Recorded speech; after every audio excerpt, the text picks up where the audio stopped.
when you have an angle, and it can be any size angle, there is exactly one set of points that divides this angle into two equal parts. This is called an angle bisector. I think we've talked about that before when I went over the vocabulary of geometry.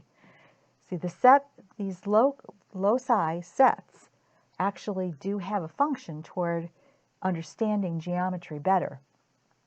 And when you have this locus of points that divides this angle perfectly into two equal sections, we call this an angle bisector.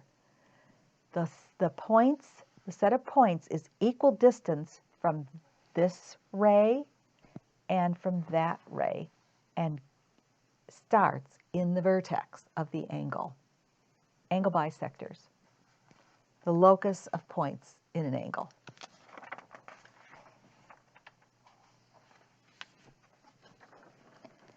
In a triangle, we have 3 angle bisectors, and that would go from each of the vertices of this triangle to the middle of the opposite side. And this would make 2 separate smaller angles, both of the same value. Here's an angle bisector here.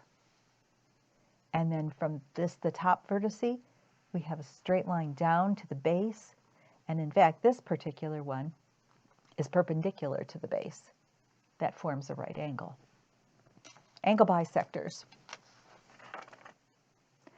A perpendicular bisector, that is the line that can be drawn that's equal distance from 2 separate points.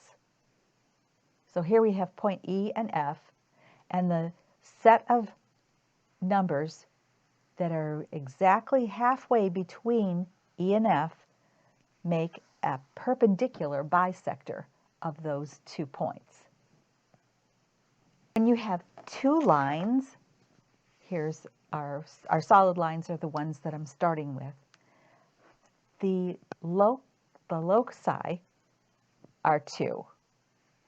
Okay, so we have this one that cuts these 2 angles in half.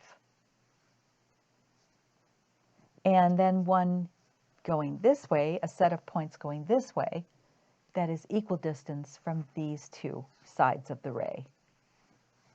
See it? That's the ray.